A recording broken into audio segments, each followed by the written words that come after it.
Greetings. Welcome to our daily Devo for October the 30th, and it's a Monday. And that string of nice, warm, sunny days we had last week, well, I guess it's gone away for a while now. Today's devotion is entitled Jesus and the Woman Caught in Adultery. Jesus and the Woman Caught in Adultery. John chapter 8, verses 1 through 11 is the passage. Verse 7 is quoted from there, and probably one we all, whether we're Bible scholars or memorize scriptures or not, we've probably heard this one. Let any one of you who is without sin be the first to throw a stone at her. Let any one of you who is without sin be the first to throw a stone at her. Our author of this book that we've been looking at, he gives a quick idea of what he thinks the text teaches us, and I like this. Divine justice and mercy can be applied simultaneously. Interesting. Whether this story was originally found in the Gospel of John is debated. But either way, this compelling story is likely authentic and provides an invaluable insight into a thorny question. It takes place in the temple complex within Jerusalem. Jesus had entered the more contentious home turf of the Jewish teachers of Jerusalem, who persistently questioned his authority. They tried to arrest him without success, and now try to entrap him with a question. The question fits the place. The temple was not only a place to worship, but also a place to discuss theology and the application of that theology to life. One of the hottest questions was and is how to understand the relationship between the mercy of God and the justice of God. And they cite Exodus chapter 34, verses 6 through 8. The question of Jesus' detractors centered around the case of a woman caught in adultery. At face value, there were problems with the case. Where was the man? I've often asked that question. Her partner in the alleged sin was to face punishment as well. Leviticus 20, verse 10. And where were the witnesses? The law insisted that no one be put to death without the testimony of 2 or 3 witnesses, Deuteronomy 17:6. And there was a third problem with their question. It presumed Jesus had to make an either-or choice. That's a false I forget the phrase they use for it, but you're given 2 choices, and it's a false choice. It's a false choice.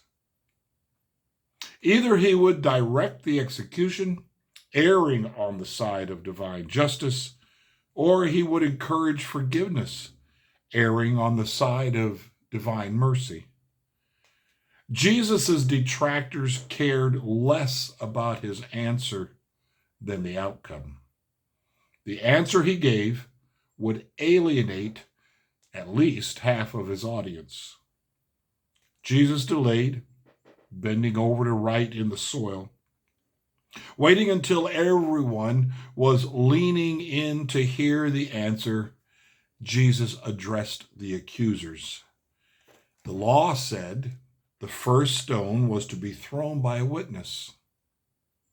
Since there were none, Jesus said, "Let any one of you who is without sin be the first to throw a stone at her." Their resolve dissolved, and one by one, they began to slink away. Then Jesus spoke to the woman. His words neither condemn her, nor do they sanction her sin, showing that justice and mercy can be applied simultaneously. I've heard preachers preach before, or in books, commentaries that touch on this passage. I think Michael Card is one who's done this as well. About after he makes that statement, he who is without sin cast the first stone. Boom. You start to hear the stones dropping to the ground that they had picked up and were ready to use. And probably, who knows, the oldest of them dropped their rocks first because there wasn't as much hothead in them. There was a level of wisdom in them that saw this statement of Jesus, this opportunity, if you can put it that way, of Jesus, convicted them. And I hope that as Christians it continues to convict us.